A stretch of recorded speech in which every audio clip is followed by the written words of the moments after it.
Well, good morning and good afternoon, wherever you are today. I'm Kelly Murphy, WAI's Director of Communications, and really happy you all have joined us today for the WAI Speaker Series. And today we're really excited because we're going to be talking about empowering women through financial knowledge from takeoff to retirement. And I'm very pleased that our guest speaker is Alyse Dominguez. She's a financial advisor at Allworth Airline Advisors, RAA, specializing in serving and educating the aviation community. And we're diving deep into what every woman should know about money. Alyse, thank you for joining us. I'm going to hand it over to you. Absolutely. Well, thank you so much, Kelly, and Women in Aviation for allowing me to be here this afternoon or morning, depending on where you're at. I'm really looking forward to answering any questions that you may have at the end. So I will be around after the presentation, and I also have my direct contact information at the end of the slide deck in case you wanted to reach out to me one-on-one, or if there are more personal questions you didn't feel comfortable asking to the group. But I'm looking forward to it. Thank you so much, Kelly. Welcome to the Empowering Women Through Financial Knowledge webinar. I am so excited that you joined us. My name is Alyse Dominguez, and I am one of the financial advisors at RAA, Allworth Airline Advisors. Before we get started, this presentation is for educational purposes. The presented material is general in nature and does not apply to your specific needs or situation. Make sure to consult with an attorney, tax, and financial professional regarding your situation. A quick background about Allworth Financial. Allworth Financial is the parent company of RAA, Allworth Airline Advisors, and has been around for over 30 years and has assisted families across the nation with their financial planning needs. We have more than $22 billion under management and have been recognized as a top firm by Barron's. We provide resources to prospective and current clients through our website and have various radio shows to further educate the public. A little bit about me. I graduated from Texas Tech with my master's in personal financial planning in 2019 and have been in the industry for 4 years. One of my goals as a financial advisor is to educate my clients when it comes to their personal finances and listen to their wishes, wants, and dreams. What do they want to accomplish? Together, we create a step-by-step financial roadmap that clearly guides them to their financial goals. I was raised in Texas and now reside in Florida. Both very hot states. Today's intentions for this webinar is to provide a supportive environment that encourages women to feel empowered and confident in managing their wealth and financial decisions. Our main objective is to educate women about financial planning, investment strategies, and wealth building.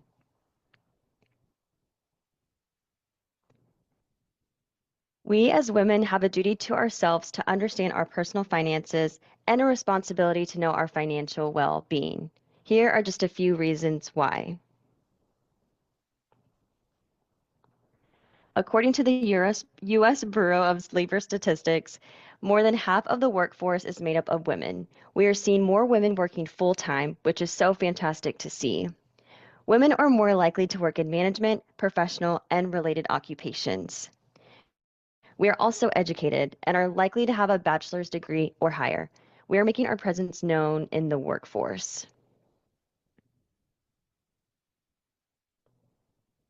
Your career and experience in the aviation industry is incredibly unique. In a world where it is so easy to compare yourself to what others are doing, know that there is not one plan that works for everyone or a one-size-fits-all.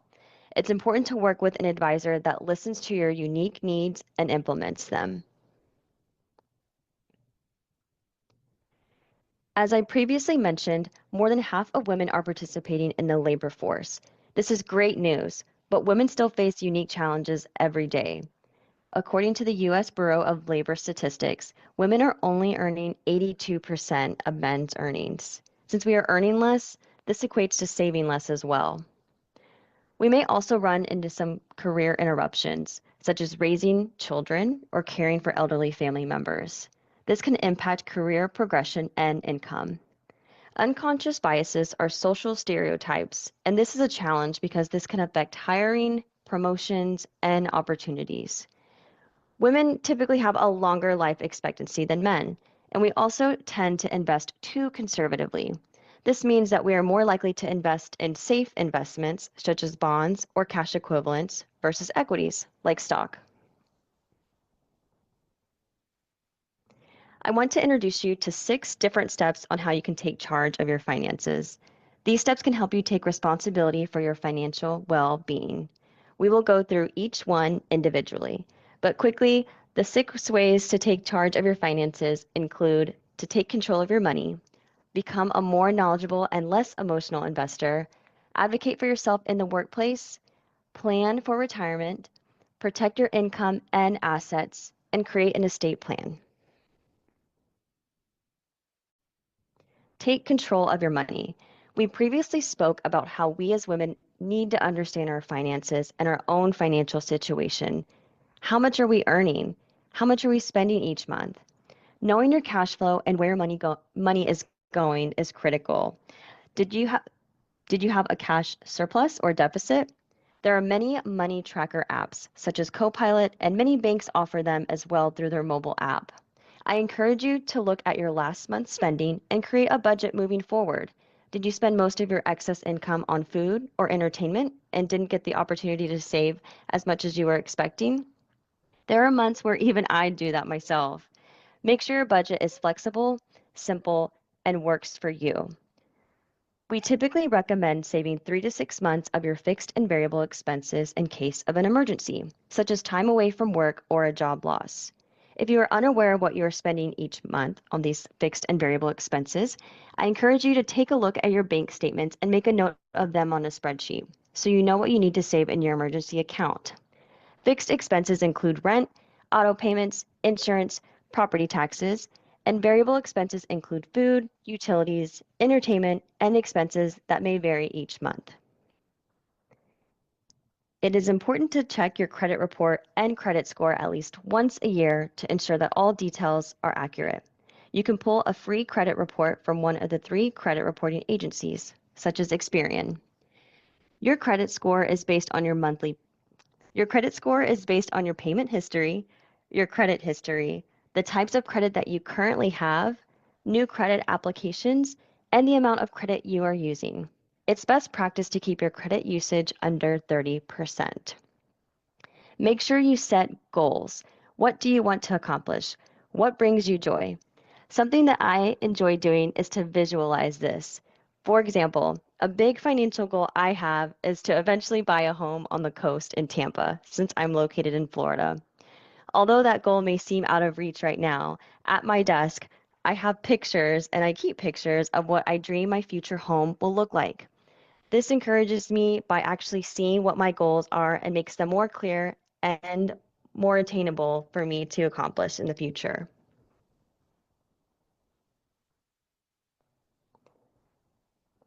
Become a knowledgeable investor. Finances can be a sensitive and stressful topic for a lot of people. Where do we start? It's so easy to feel overwhelmed. When you're just starting out, start with the basics. Take small steps. For example, a good starting point is to determine what retirement plans you are offered through your employer, if you do not already know. Don't be afraid to reach out to HR if you are unsure and ask questions. Don't wait. There will never be a right time, so make the time and start now. Speak with a financial advisor and have a consultation. They should be able to determine where you currently are at financially, where there are spots of weakness, and steps you can take to improve your plan. Ask questions, and don't be afraid to do so. There really are no silly questions. More experienced investors ensure that their investment portfolio aligns with their risk tolerance and goals. For example, younger individuals that are early in their career typically are aggressive investors due to their time horizon and that they are able to recover in market downturns. As we get closer to retirement, we tend to become more conservative with our portfolio. This is just an example, and I make sure to walk each of my clients through a risk tolerance questionnaire to ensure their risk tolerance and risk capacity lines up with their goals. It's important to mitigate risk. such as having a diversified portfolio and not putting all of your eggs in one basket, such as just investing in the S&P 500. Understand what investment accounts you have and the investments that are offered to you. Make sure you consider tax implications, the fees you are paying, and how inflation can impact your plan. It's important to review your financial plan at least once a year and make adjustments accordingly. When the markets experience turbulence, have a game plan in place. This is where diversification comes in handy.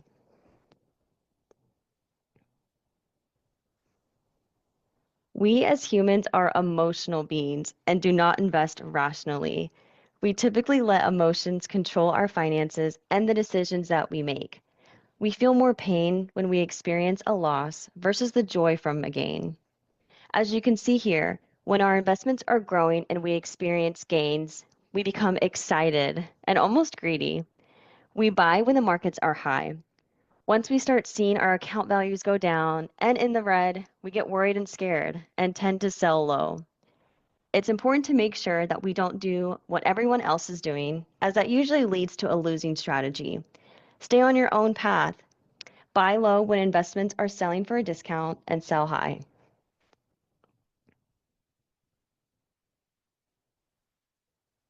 Behavioral finance is the study of how psychology affects finance.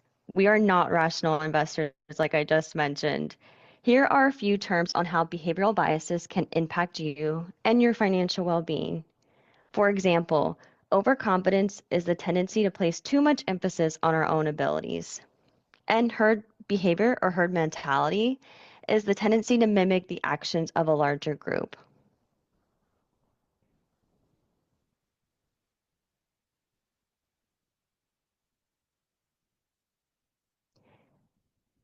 It is important to advocate for yourself. Make sure that you are doing your research when it comes to your compensation. You know your value, and it's great to work for a company that compensates for that. Are you being paid fairly? Reach out to trusted professionals and more mentors that you can discuss your offers with. Although it's tempting, you don't always have to take the first job you are offered. HR is typically trained on negotiating. It is 100% okay to speak up. One of the things I personally do is keep a spreadsheet and a Word doc of all of the challenging projects I assisted with during the year, tasks that I completed, and other wins, data that will be beneficial to discuss with my manager at my annual review. I want my boss and company to know the value I bring to the team, and having this handy will only help when it comes to asking for a raise or promotion. Make sure that you have these documents in place so that way you have facts and resources whenever they ask, okay, so why do you deserve that promotion? Or why do you deserve a raise? You already have that in your back pocket. It is never too early to plan and start saving for retirement. Start saving now. The sooner you save, the longer time your investment will have to compound interest and grow. Every bit helps, and it's important to set good habits now. Put yourself first. For example, it can be difficult to save for our children's college education while also saving for our own retirement.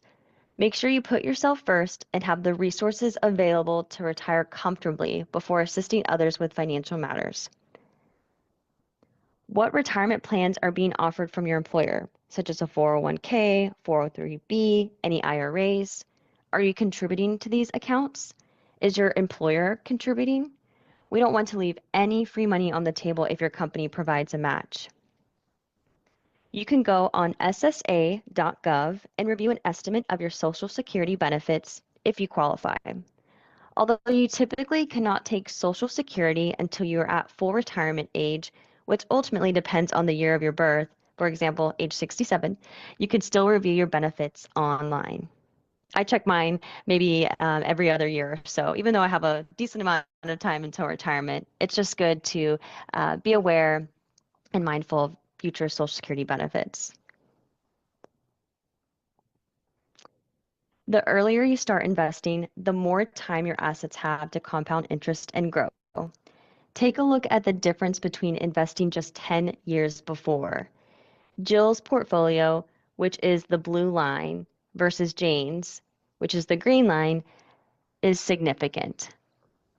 While we are early in our career, we may have debt that we need to work on paying off, such as student loans, and we may look at saving money to purchase a home. As we become more experienced and get older, we may look at funding college and making sure we do not outlive our money. Every age and time frame of our life, we will have pressing financial concerns that make saving feel like a challenge. The big takeaway is that every bit counts, and it's good to set habits with saving now. Don't be discouraged if you started investing later. You can always take a look at your risk tolerance to make sure that it's in line with your goals. We can work on saving more, delaying Social Security, and there are other options that we can take a look at.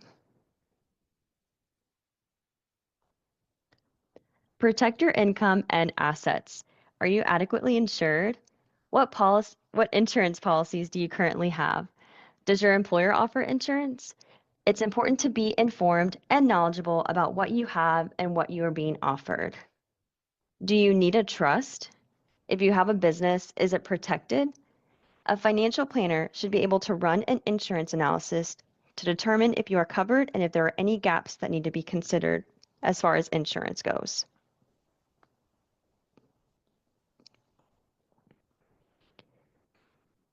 We want your afterlife wishes to be granted, and it is one less worry that your family will have to deal with while they are grieving. It's important to create an estate plan, even if you are single and have no dependents. If I'm being fully transparent, I barely created my estate plan this year after years of helping my clients create theirs. Incapacity.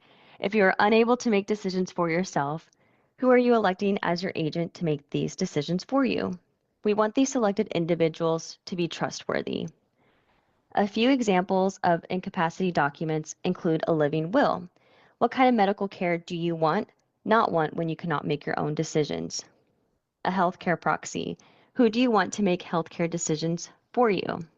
I have two sisters, and one works in physical therapy, and my other sister is a banker. So I have my sister who is familiar with the medical field listed as my agent in my power of attorney documents for medical, and my other sister listed as my power of attorney for financial. So it doesn't have to be the same person, but make sure that they are trustworthy, they know your wishes, and that they are also aware that they are listed as your agents and power of attorney. Upon death, your will outlines your wishes and what happens to your possessions. Dying without a will is called intestate, and your assets will go through probate. Some assets pass through a beneficiary designation, such as your 401k. Take a look at your beneficiaries on your accounts. Your insurance policies, your 401k, IRAs, any individual accounts that may have TOD listed, which is transfer on death, and make sure they are accurate. In one of my recent reviews, one of my clients still had her ex-husband listed on her account. It's a good idea to regularly check who your beneficiaries are.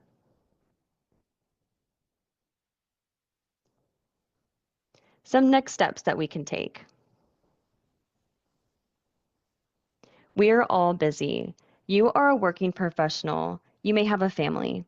It is so easy to feel like we don't have enough time during the day and we make decisions quick, even though they may not always be the best ones. It's important to set some time aside to do your homework and research before making important decisions.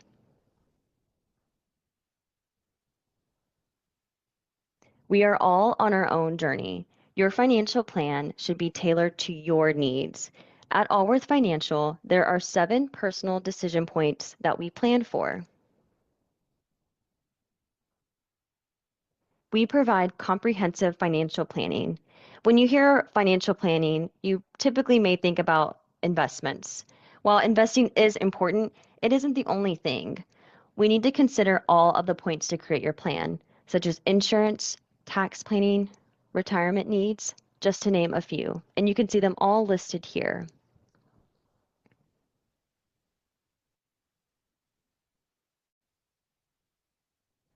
Consider working with a fiduciary financial advisor. A fiduciary financial advisor places the needs of their clients before their own. It's okay to ask someone you are considering working with if they are a fiduciary, because not everyone is. Make sure you know what fees you're paying. A great financial advisor will be fully transparent with you.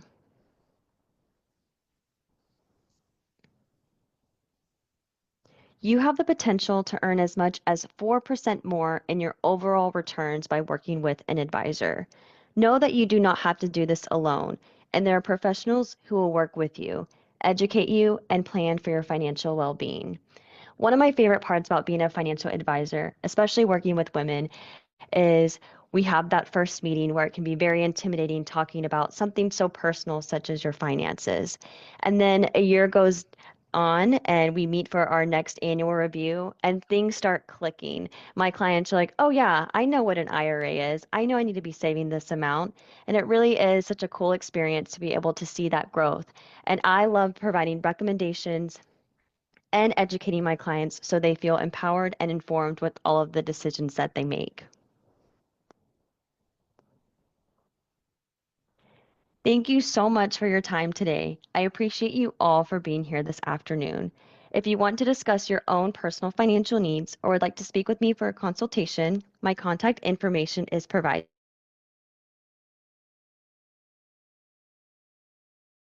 Somebody's asked, I'm 23 years old and I've just completed my training, looking for jobs now. I wanted to join the seminar to get educated before I started getting regular salary. Any advice that you would give to someone who's just starting in the aviation industry and making her own money? And I think that goes back to your kind of salary negotiation, Alyse. Can you maybe elaborate on So, that? of course, depending on which route of aviation that you're going in, I would definitely look at resources that provide, beginning salary or the program that you just finished. Typically, they ask, prior graduates how much they started making when they first started working. So that way they can provide you like, oh, typically it's about $50,000 that our students have been making the first year. So I would see if there are resources that are available like at your training. And as far as, just being confident and knowing your worth, of course, we have to also be realistic too, right? Myself, I'm not going to expect to get $1 million when I graduate college, but I would say like it's important to do research based on the specific track of where you're heading in aviation, like which part of aviation are you, pursuing, and look at, you know, maybe through your program, see how much people have previously made once they've graduated, and maybe talk to mentors as well through your training and through your program of what to expect, and then make sure that you're being fairly compensated. And if you feel like you're not, then I think it's okay to speak up and maybe talk about your training and the success that you had there. Maybe if you were like top of your class or different projects that you worked on that could help out in that job description. I think that's really beneficial, and that'll also help. I don't want to say prove your worth, but that'll also help when it comes to um, making it easier to have that conversation rather than just having to pull something out of your back pocket and not really being able to give back. So I hope that helped answer your question. What advice do you have for students starting a career in aviation industry, and what financial steps can they take starting today? I would say starting today, it's really important to start healthy habits and to start saving. So I know with being a student and you're early in your career, you may have student loans. I definitely had student loans, and maybe you racked up some credit card debt, which is totally okay. A healthy amount of debt is good, right? Everything in moderation. But I would say to start setting healthy habits and, make sure that you, you know, start a budget. Make sure you know what you're spending your money on. I would say that's really important. If I go back to when I first graduated college, which was like peak COVID times as well, I was spending my money on useless things. And you may not be used to having a paycheck. So I definitely wasn't.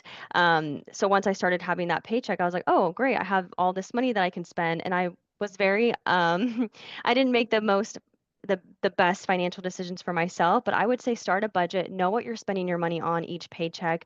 Um, are you overspending on food, or maybe you need to Are you able to pay your rent? So I would just, one, make sure that you're setting up a budget for yourself and make it simple, make something that works for you. I like using Excel, so I use a spreadsheet. I know some people like an apps, using mobile apps because they're more automated to them. So make a budget and then also start saving, even if it's $50 to start off in the beginning or something really manageable. And then once you actually have more of a cash surplus, you're like, okay, like I'm saving $50 a month and I'm okay. I want to start saving more. Just set those healthy habits to start off. And then I think that's a really great starting foundation when you're new and financial steps that you can take today. Describe what a 401k is. And from her understanding, the company offers it, they deduct some money from your payroll to put into the account. And the question is it more like an investment rather than guaranteed money? So maybe just kind of give a really good overview of what a 401k 401k is a is. profit sharing plan. And what does that mean? So, a 401k plan typically allows employer contributions and they also allow employee contributions. So, like you mentioned, you can deduct a portion of your salary, such as 6%, to go into that 401k account. And you are right. You, as the employer, you are responsible for the investment performance of the account, and that does not fall on your employer.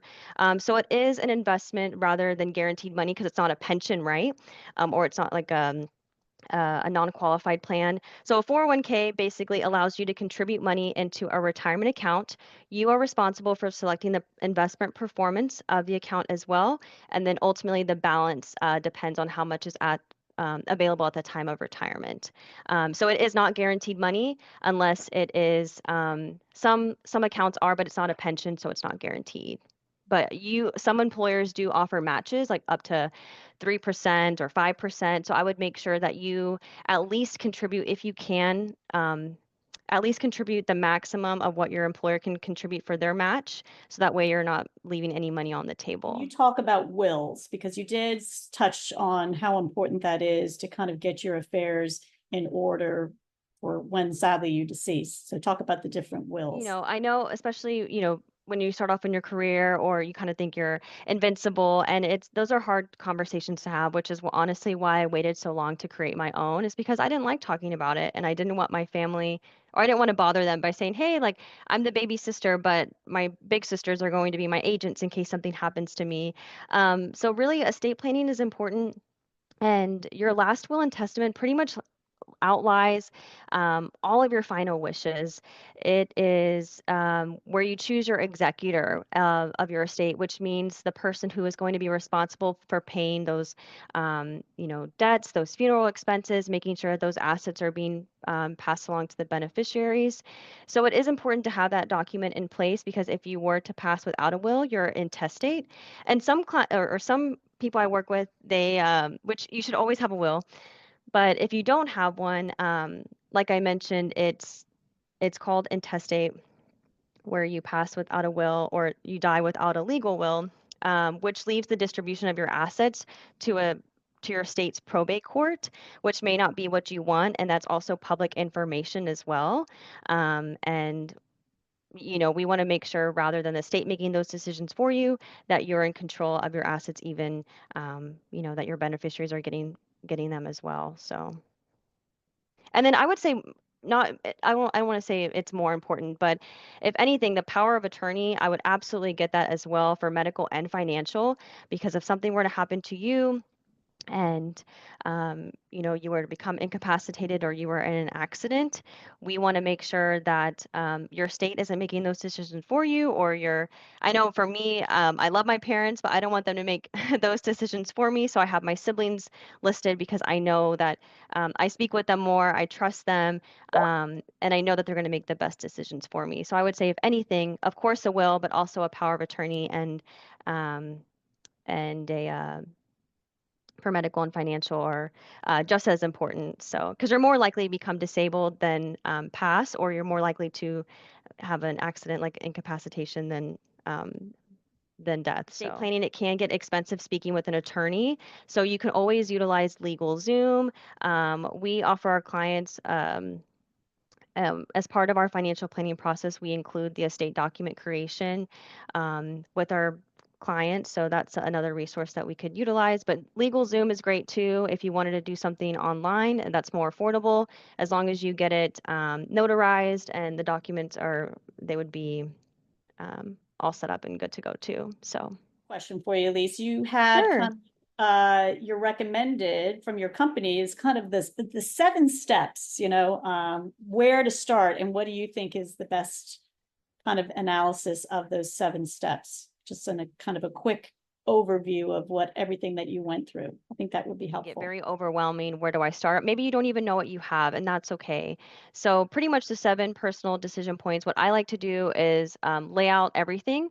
I like to discover what you currently own, what you're currently invested in, and maybe you don't know. So, pulling your investment statements, whether it's a 401k, IRA, individual accounts that you may have, and having those conversations. Do you have an estate plan? Do you have a will? Are you using a tax professional or are you self-filing? Um, I would say having all of that information handy because if you were to speak with an advisor, if you were doing your research, it's just nice to have everything all in one place rather than it being scattered around and us having to look everywhere for it. So keeping everything in one place, like whether it's, a hard drive or specific folder on your desktop is handy. So I would say that's the data gathering is the first step. And I would say that's also very time consuming too, because one, it's who wants to do that, right? Who wants to dig around and and do research on everything that we have. But I would say that that's the first step is to get all those documents, know what you have, know what your options are, and then that's whenever I would have a conversation with someone, such as an advisor, to dissect those documents. And then we take a look at your plan, where you're currently at, what you're looking to accomplish and achieve. So that way we can take a look at those gaps. Where do we need to save?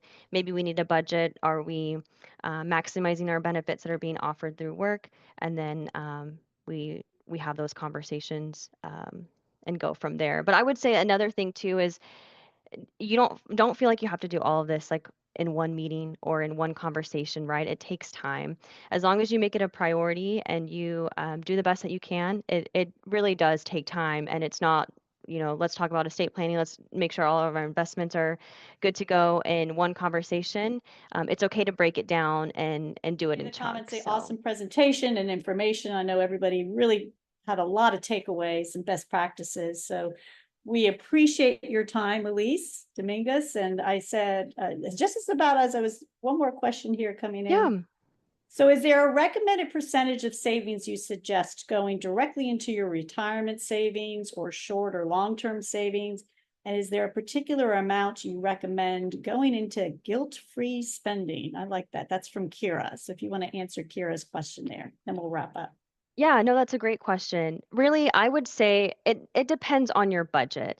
So as far as a recommended percentage of your savings, I would always try your best to maximize your retirement account up to the employer match at least. Like, for example, my employer matches up to 6% of my contributions. So I am contributing 6% because I want that full match. I don't want to leave any money on the table, and it's free money that your employer is giving you. So I always make that a priority to save at least the retirement match.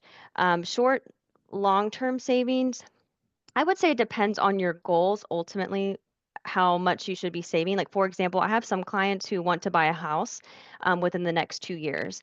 So, 2 years is not a long time away. So, I would definitely put more money into your short term savings, such as, we do have savings accounts, but I would recommend maybe looking at CDs or high yield checking accounts, since those typically offer higher interest rates than just being in, your bank savings account. And as far as long-term savings, I would still continue to contribute to your retirement account, your health savings account if you have that. But I would look at your time horizon. If it's a short goal and it's a big priority to you, then absolutely let's continue to fund that as soon as possible, but still continue to um, contribute to the long-term savings. And a particular amount you recommend going into guilt-free spending. So I always think that you should take care of yourself, right?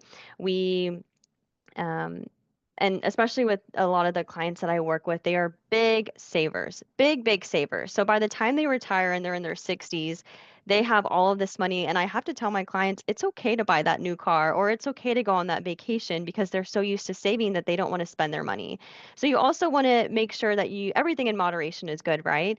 So make sure that you're still enjoying your life. You know, if you can afford to go on those trips while you're young and while you're able, I don't think there's anything wrong with that.